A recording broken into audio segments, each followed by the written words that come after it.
100 days of Modi and we've seen quite a makeover, haven't we? He's a lot more suave, his public appearances and speeches are a lot less combative and in your face. He's much more inclusive and his choice of words a lot more thought through. A big departure from his earlier avatar of being a rhetoric opposer, and now he actually comes across as a man who's a lot more democratic. Abhinav Trivedi tracks all aspects of Modi, be it his body language, tonality of his speeches, attitude and even his dress sense to get a sense of how India's new Prime Minister is easing into the top job. 100 days we know is too early to pass a judgment, but most definitely it's noteworthy. मैं नरेंद्र दामोदर दास मोदी सरकार वो हो जो गरीबों के लिए सोचे। बम बंदूक और पिस्तौल की आवाज में बात सुनाई देती है क्या? ये पहला चुनाव है जिसका नेतृत्व आजादी के बाद जो पैदा हुए उनके हाथ में था, चाहे कांग्रेस हो चाहे BJP.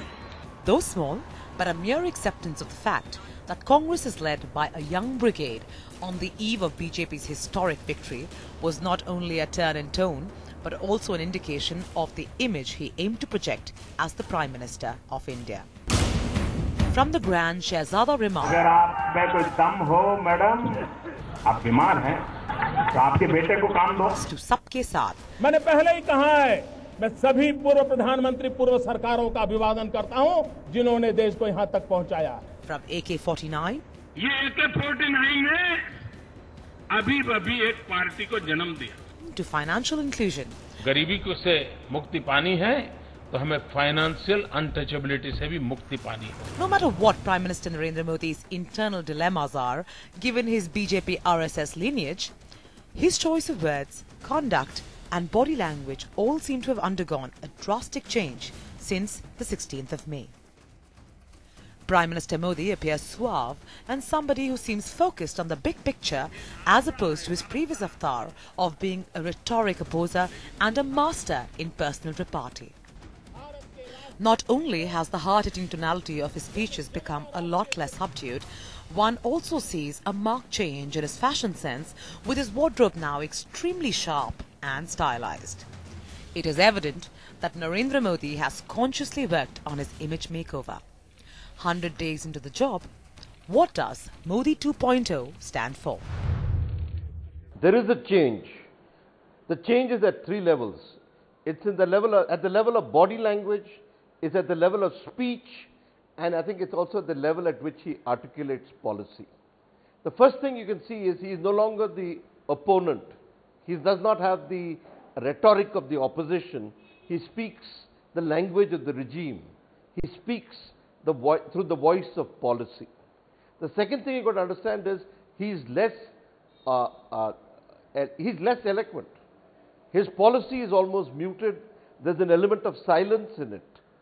But the most fascinating thing is the way he conducts his body. The body is no longer aggressive. The body is no longer challenges you to battle.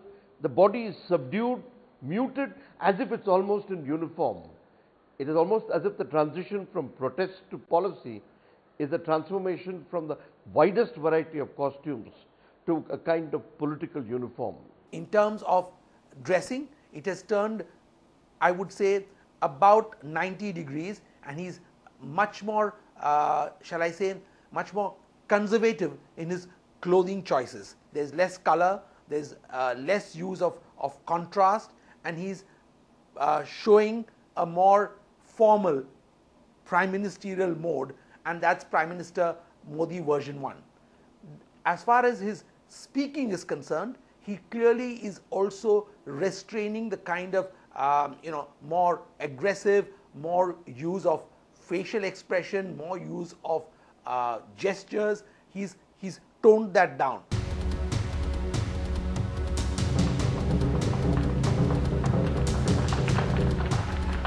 Modi on the global stage has managed to convince world leaders that the India story is not a lost cause, but one that is here for the long haul. A new development bank at the Delhi summit 2 years ago has been translated into a reality. Despite language limitations, Modi has managed to restore confidence and exude a sense of optimism with externals.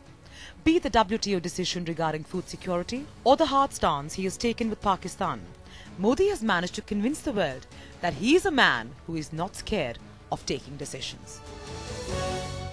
It's a question of strategy. Modi, to a certain extent, has decided that he'll first impress the SAARC nations. To a certain extent, the locality and the neighborhood is guaranteed. The next step would be for him to convince Japan that he offers a set of possibilities. I think to a certain extent, Abe and Modi are seen as people of the same color, nationalists trying to create a policy revolution. As far as China and America are concerned, Modi can take his time. He knows he has to be hard with China, but supple in his border policy. And he knows he has to be talk tough to the Americans, because the Americans don't understand any other language.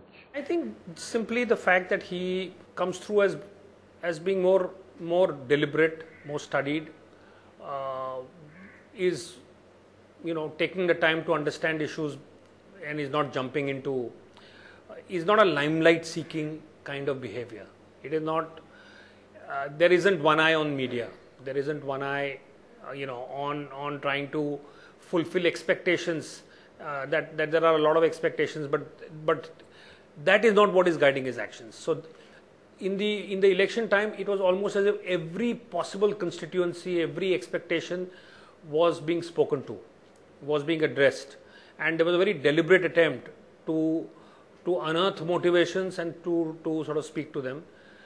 There is much less eagerness to fall in line to what the expectations are.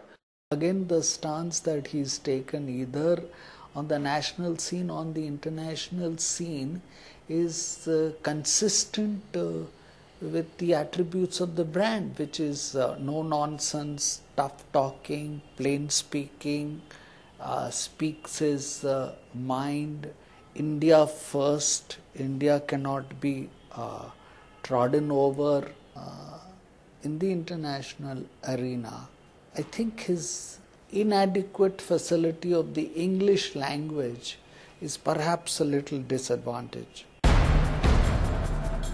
But with 100 days down, it's still too early to judge. Though Modi has always been tagged as business-friendly and someone with a no-nonsense persona, his right-wing leaning plus the fact that he only hears his voice is still an area of concern.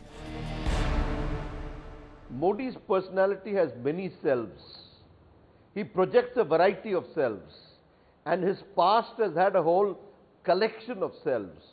So to a certain extent, the problem of Modi is how to reconcile all the selves into an individual identity. And I think this is the problem. As Modi becomes more and more technocratic, his political selves, his cultural self will come into conflict with the technocratic self. And Narendra Modi, I don't think is necessarily a great fan of democracy within the party. I don't think there is any reason to believe that that is his preferred mode of, of running a party. I mean, you look at the Gujarat example. Certainly, he was a towering figure. He was not the first among equals. So I don't think democracy is what he particularly cares for. So I think it is perfectly in his plans not to have democracy within the party. And I think that's what you will see. You will see a growing lack of democracy within the BJP. The key question is his relationship with the RSS. When Narendra Modi refused to wear the skull cap in 2011, little did he know that the issue would never die down. Be it the Godhra 2002 riots or the puppy love remark, Narendra Modi has always been controversy's favourite child, and his hardliner image still looms large above him, making that his biggest challenge.